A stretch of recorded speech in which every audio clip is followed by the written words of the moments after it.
God asked me to send you this urgent message. You were chosen to witness this accident. Tell no one yet. It will happen in 5 minutes. And if you turn away now, you will miss something meant only for you. Chosen one. This is not a casual interruption, and it is not another video you can ignore and come back to later. This is a divine interruption. This is a warning wrapped in mercy. Heaven has been trying to get your attention. And this may be the last time this warning reaches you in this form before the moment passes. Do not brush this aside. Do not tell yourself you will listen later. Time is moving. The window is narrowing. And what is about to unfold carries a meaning far greater than what your eyes will first understand. You are not here by accident. You were set apart for this exact second because God knows your heart has been battling confusion, weariness, and silent questions that nobody else can hear. He knows what you have prayed in private. He knows the fear you have tried to hide. And now He is calling you to stay still long enough to recognize that His hand has been over your life even when you thought you were exposed. What you are about to witness is not only a sign of danger near you, but a revelation of protection around you. God is showing you the line between what could have touched you and what He refused to allow. He is showing you that your life is not drifting aimlessly through random moments. It is being watched. It is being guarded. It is being directed with a seriousness you have not fully understood until now. So listen carefully, because your response matters. If you know this message is speaking directly to your spirit, comment 777 right now and declare, I am ready. Like this video as an act of faith. Subscribe because heaven is not done speaking to you. Share this with someone who needs divine warning before it is too late. And before you move on, ask yourself this: why did God stop you here, at this exact moment? Unless something sacred was about to be revealed, stay with me. Because what comes next will show you why this warning had to reach you now. What is pressing against your spirit in this moment is not panic. It is exposure. It is the sudden tearing back of a veil you were never meant to live behind forever. For too long, you have tried to survive on fragments of clarity, brief impressions, half-heard warnings, and instincts you kept talking yourself out of. But heaven is no longer allowing this hour to remain vague. The message has become sharper because the danger around your path has become more precise. And God is not willing to let you drift through this moment asleep. This is why the warning feels heavier than usual. It is not because you are abandoned. It is because you are being interrupted before something hidden gains momentum. There are seasons when God comforts, and there are seasons when He confronts the numbness that has settled over your soul. This is one of those seasons. He is not merely trying to calm you. He is trying to awaken you. He is not only speaking to your emotions, He is addressing your discernment, your attention, your obedience. C. Such Lewis wrote in Mere Christianity. Now the real problem of the Christian life comes where people do not usually look for it. That is exactly what makes this moment so weighty. The real battle is not only the event outside you, but the response forming inside you. Will you dismiss what your spirit has recognized? Will you reduce a holy interruption to coincidence just because your mind cannot measure it yet? Or will you finally admit that God has been signaling you more clearly than you wanted to accept? This is not a threat designed to crush you. It is mercy refusing to stay silent. Scripture says in Psalm 9:111, "For He shall give His angels charge over thee, to keep thee in all thy ways." That means the warning itself is evidence of covering, not the absence of it. Heaven does not always protect, by removing the shaking immediately. Sometimes it protects by making you alert enough to see what would have overtaken you if you had remained careless. So do not call this fear when it is really holy exposure. Do not call this pressure when it is really divine insistence. Something is being uncovered, and you were meant to feel the seriousness of it. Stay with me, because the next part will show you why you were brought near the edge without being surrendered to it. There are moments in life when danger does not announce itself with thunder first. It slips in quietly. It moves through ordinary seconds. It waits inside a route you almost took, a place you almost stood, a decision you almost made, a delay you almost resented. And what makes this moment so serious is not only that something destructive is near, but that heaven is allowing you to understand how close it came without letting it claim you. This is not small. This is not symbolic in a shallow way. This is not just a passing emotional impression. This is a confrontation with the thin line between what could have shattered your peace and what God refused to place into the hands of darkness. You were brought near enough to feel the weight of it, near enough to sense the tremor of what was forming, near enough to recognize that if one detail had shifted differently, the story could have looked completely different. That is why your spirit feels tight right now. That is why something inside you feels unusually alert. Your soul is realizing that protection is not a poetic idea. It is real.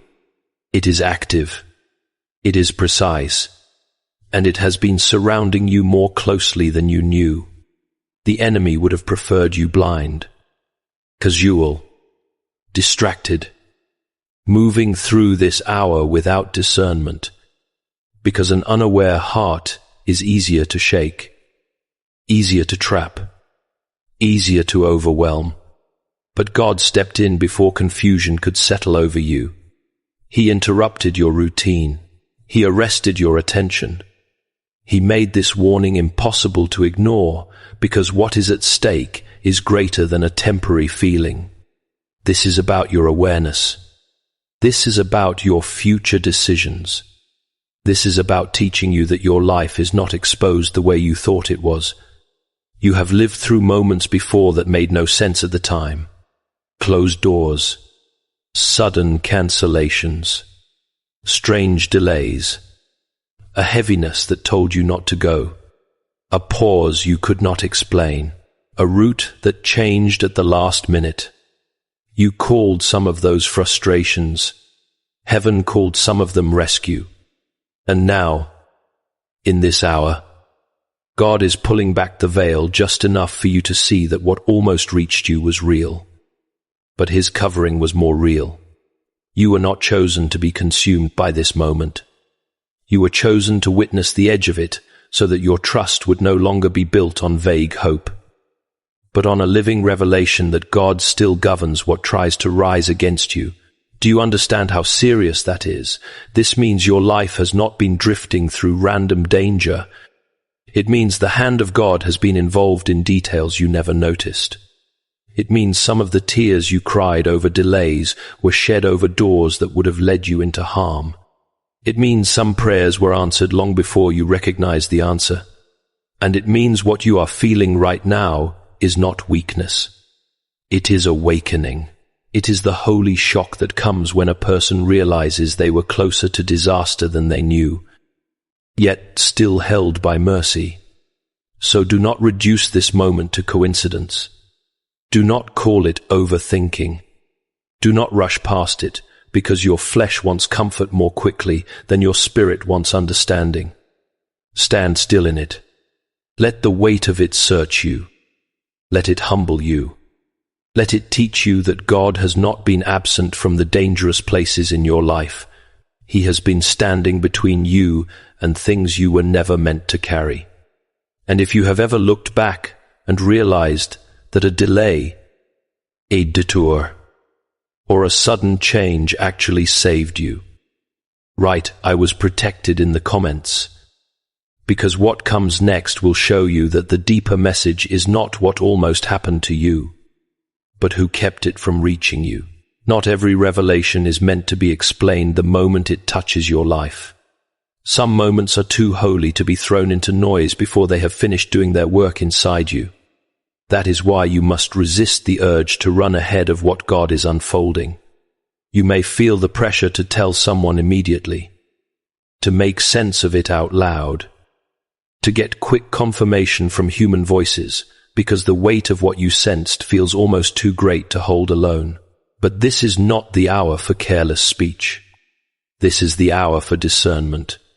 This is the hour to keep your spirit steady, your ears open, and your heart guarded from the confusion that comes when sacred things are handed too quickly to people who do not know how to carry them. Some people will call it imagination because they cannot recognize spiritual weight. Some people will call it coincidence because they have trained themselves to explain away what heaven is clearly revealing. And some people will speak over your moment before they have even understood it, weakening your clarity with their doubt. That is why silence, in a season like this, is not fear. It is wisdom. It is a restraint. It is spiritual maturity. Scripture says in Isaiah 30:21, "And thine ears shall hear a word behind thee, saying, This is the way. Walk ye in it." Notice that God does not always thunder instructions through a crowd. Sometimes he speaks from behind the noise, beneath the panic, inside the still place where only a listening heart can hear him clearly. If you rush to scatter this moment before it settles, you may miss the deeper instruction attached to it. C.S. Lewis wrote in Mere Christianity, "Faith is the art of holding on to things your reason has once accepted, despite your changing moods." That matters here more than you realize, because after a moment like this, moods will change, adrenaline will fade, your mind will try to shrink what your spirit clearly felt. Doubt will come asking you to reinterpret everything into something smaller, safer, easier to explain. But faith does not surrender the truth just because the emotional intensity passes. Faith holds on. Faith remembers. Faith refuses to betray what God made clear in a sacred instant. So do not speak too quickly. Do not dilute this moment by forcing it into words before heaven finishes engraving it into you. Let it sit in your spirit. Let it expose what still needs healing. Let it sharpen your discernment. Let it become conviction before it becomes conversation. Because once you stop trying to explain everything away, you will begin to hear what God has been saying underneath all the noise. And the next part will show you why fear is losing its hold and courage is about to rise in its place. This is the point where everything becomes more serious. Because fear is no longer just an emotion hovering around you. It is trying to become a voice, a rhythm, a master, a false prophet speaking over your next step. Fear wants to rush your thoughts, weaken your discernment, and make you react before you can recognize what God is actually doing. It wants you shaken, scattered, and exhausted. Because a soul that lives in constant panic